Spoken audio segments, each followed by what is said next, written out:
opinion, Igbo presidency. Can Tinubu Osinbajo'S presidential ambition weaken or strengthen the demand? Welcome to the news and please subscribe to our channel.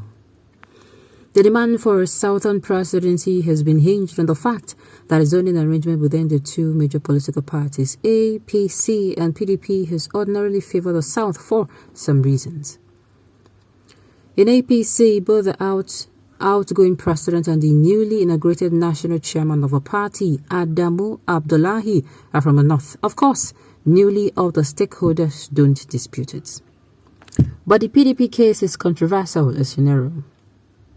The proponents of the Southern presidency have argued that the zoning has been the tradition and constitution of the party.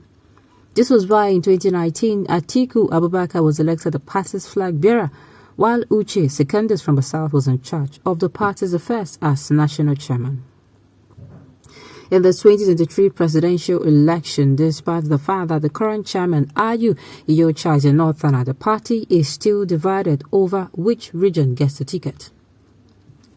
Some northern caucus want either the contest to be thrown open or mull for a consensus candidate.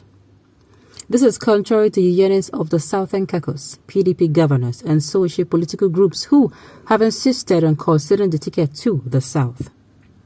In the same vein, Afenifere, Middle Belt Forum, and Ohanaeze have on many occasions threatened not to support any political party that fails to zone a ticket to the region.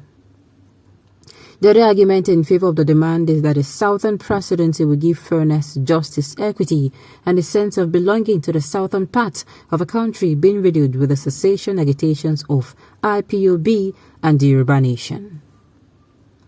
Amidst agitation for the Southern presidency in 2023, the struggle to further micro-zone the ticket to the southeast is another burning issue being touted in the country.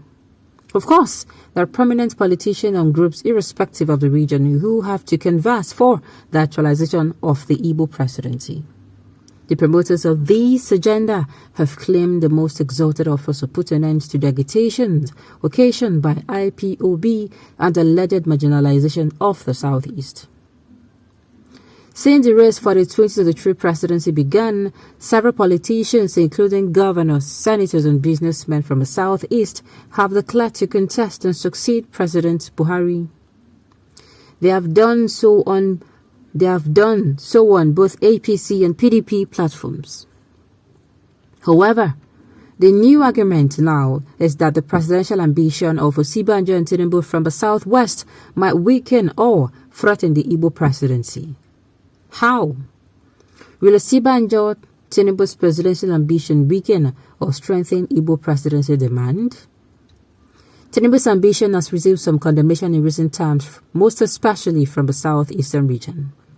As an instance, hours after declaring his intention in early January, the youth wing of the Apex Igbo socio-cultural group, Ohanaeze Igbo, posited that the quest of the former Lagos state governor to succeed Buhari in 2023 is legal but immoral. This can be found on a page of a daily post published on January 13, 2022. Even though Tinubu is from the South as well, the Igbo youth insisted that the next president of Nigeria must come from a southeastern zone for the sake of unity and peace, maintaining that that is the best way to preserve the nationhood. This is just a case out of many that have trailed the declaration. Now that Osinbajo from the South has joined the race, will this also make things more immoral for the Igbo presidency? In my opinion, I don't see the ambitions as a threat to other tribes or sects. In electoral law or constitution, every eligible Nigerian can vie for the post on any platform he or she likes. Remember, it is all about aspiration and ambition that is free for all to try. Tinubu or Osinbajo cannot weaken Igbo presidency demand because it is a civil right to contest. Besides, they're still going to test the popularity in the party, which is equally applicable to Rochas Okorocha and Dave Umahi from the Southeast. In my view, the ambition would even threaten the demand. At least, anyone can imagine to be a Southern president come 2023. Now, I'm going to say something. This is why they might be feeling aggrieved. This is why. Let us not forget that during the time of late MK Abiola, God bless his soul, late MK Abiola, after his election was annulled, that Nigeria, we came together and said, you know what, for this reason that, this man's election was annulled, let us zone this particular presidency to the southwest. Not just the south, but the southwest. We were particular, let us calm these people down, right? Now, we did it what?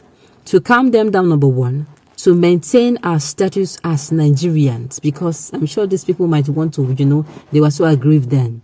Now, can't we do the same for another region? This is my problem. What is good for the good is good for the gander.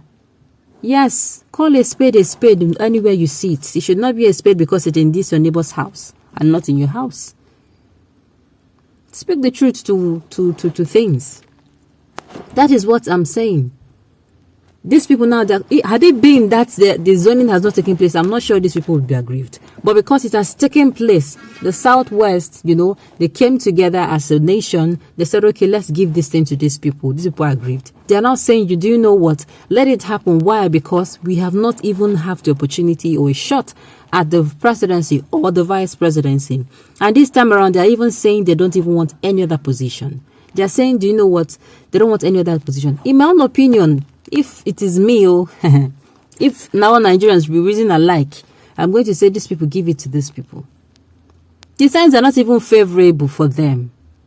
The times are not favorable. The country is in a place where you need somebody who is very dogged, and the person will have to be thick-skinned, because we Nigerians, we can be funny. Even if when we know that the country is in chaos, even when another president comes in, we'll expect the person to be a wizard or a miracle worker and just maybe wave his magic wand and everything will go back to normal. The person also will face criticism.